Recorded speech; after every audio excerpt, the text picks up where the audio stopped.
Bismillahirrahmanirrahim. Yaqulu Zuhri, ini gurunya Imam Malik. Fama futiha fil islami fathun qablahu kana a'zama minhu. Innama kanal qitalu haitsul taqon nasu. Falamma kanatil hudnatu wa wadu'atil harbu wa amanan nasu ba'duhum ba'da wal taqaw fatafawadu fil hadits wal munaza'ah. Falam yaqlim ahadun fil islami ya'qilu syai'an illa dakhala fihi. Walaqad dakhalataini kasanaten mislu mangkana fil Islam qabla dzalika au aktsar. Terus ini ngomongnya harus santai, nggak boleh provokatif. Begini, kita tahu dalam perdamaian Hudaybiyah itu poin-poinnya itu semuanya merugikan Islam. Di antaranya adalah jika yang Islam masuk kafir harus dibiarkan karena berarti masuk ke habitat asli. Karena Nabi sebelum jadi Nabi komunitas pokok itu kafir, sehingga kalau Islam masuk kafir kembali ke habitat. Tapi kalau Islam masuk kafir, kafir masuk Islam itu harus dikembalikan karena dianggap bid'ah. Maka kalau kamu dituduh bid'ah itu tenang saja dulu, Nabi itu ya dituduh ji'ta bidinin muhdas, kamu datang dengan agama yang baru. Cuma agak diteruskan wa kullu muhdasatin bid'ah wa kullu bid'atin dalalah. Jadi orang-orang kafir dulu kalau ngomentari Nabi ya ji'ta bidinin muhdas, kamu datang dengan agama yang baru. Nabi nurut. Semua perjanjian yang merugikan Islam itu Nabi nurut. Tapi Nabi hanya minta satu hal, jangan ada perang 10 tahun. Dan orang boleh seminar, boleh diskusi tentang Islam. Ya ini dengerin betul ini. Jadi saya tidak akan provokatif, ini pakai logika. Nanti bisa dipakai disertasi doktor. Tapi saya minta orang boleh diskusi, boleh seminar tentang Islam. Akhirnya saat itu juga ada orang yang masuk Islam. Di depan tulisan itu belum kering istilahnya. Datang ke situ namanya Abu Jandal bin Suhail bin Amr. Itu datang ke Nabi, ya Rasulullah saya ini mau masuk Islam. Kata orang-orang kafir, ini pertama Muhammad, kamu komitmen enggak sama perjanjian? Kalau kamu komitmen harus kamu kembalikan. Nabi bilang, ya Abu Jandal kamu kembali ke mereka, ke habitat mereka, yaitu menjadi kafir, di komunitas kafir maksudnya. Akhirnya nangis. Sayyidina Umar itu dekati Abu Jandal, kemudian memberi isyarat supaya ngambil pedangnya. Jadi syaratnya wong ini baca ora wis. Maksudnya orang-orang kafir. Tapi Abu Jandal nggak mau. Singkat cerita akhirnya kembali ke komunitas kafir.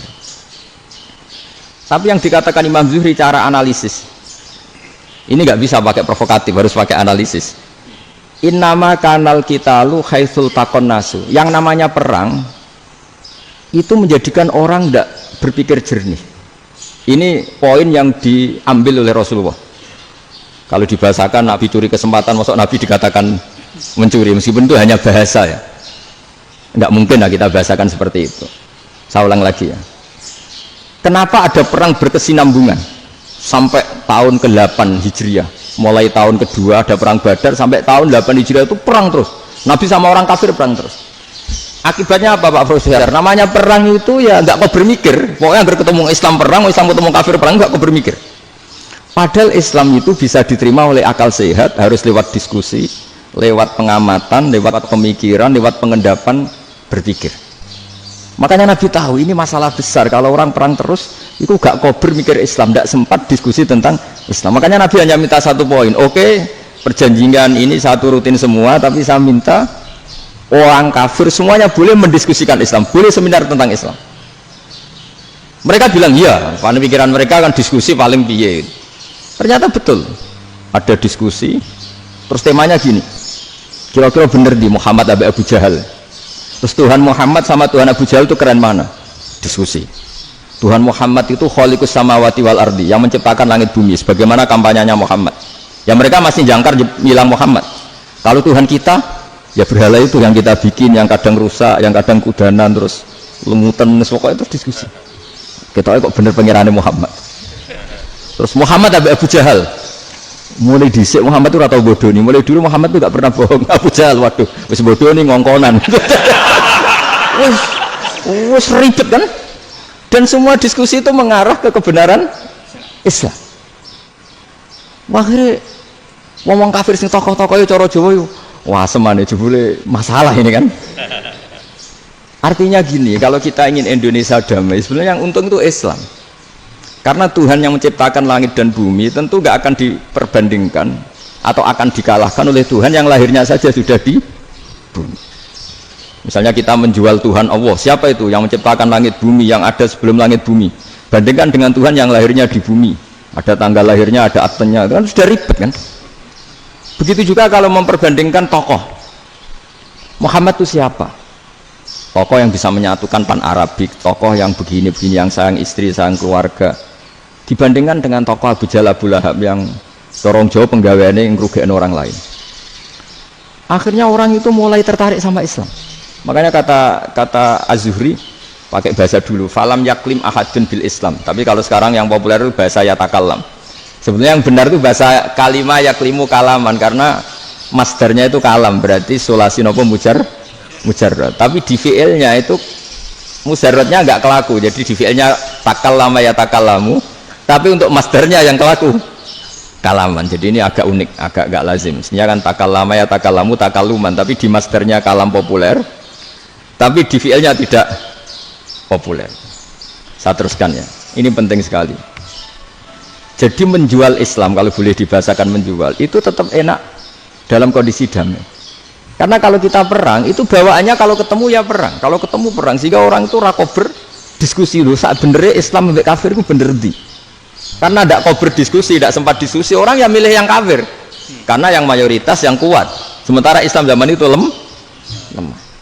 Nah, Nabi itu yang diminta hudnah, yang penting kita damai. Terus orang boleh mendiskusikan benar mana kita dan mereka. Ya setelah diskusi ya tadi kan nggak mungkin Allah yang begitu keren hebat pencipta langit bumi dibandingkan berhala yang mengurus dirinya sendiri saja tidak bisa. Walhasil terus orang mulai tertarik sama Islam dan aturannya nggak boleh dilarang diskusi itu. Nah makanya saya pernah ditanya beberapa profesor di Jogja, Gus, suatu saat kalau kampus paling keren di Jogja ini ada Islamic Studies, kemudian pengajarnya dari berbagai agama, ini riskan nggak bagi Islam? Saya jawab, asal yang didiskusikan Islam itu nggak masalah. Yang repot itu nak umat Islam. Karena kalau umat Islam yang jadi percontohan, banyak raja yang dolim, banyak pemimpin Muslim yang dolim, terus identik dengan Islam itu jadi dolim kan ribet. Ya kalau pas umat Islam, kalau Islam yang kumat kan jadi masalah kan. Nah ini kan terus jadi beda umat Islam sama Islam yang lagi apa? Kumat. Singkat cerita terus Islam mendapat posisi yang luar biasa. Nah makanya di sini diistilahkan falam makanatil hudnah, ketika ada perdamaian wa amanan nasu ba'dum ba'do, orang merasa aman, itu fatafawadu fil hadis wal munazaah, mereka berdebat. Munazaah itu berdebat, keren mana konsep Muhammad dengan konsep Abu Jahal, keren mana konsep Tuhannya Muhammad dengan Tuhan kita, terus diskusi. Dan mereka akhirnya ikrar, wah yang benar ya Muhammad lah, di mana-mana Tuhan tuh ya sebelum langit dan bumi, di mana-mana Tuhan ya punya reputasi menciptakan, masa Tuhan reputasinya diciptakan kayak berhala dan sebagainya. Ibadah juga gitu, ibadah wong kafir itu kalau tawaf itu telanjang, ibadah Muhammad santun pakai pakaian. Terus akhirnya mereka mulai tertarik Islam.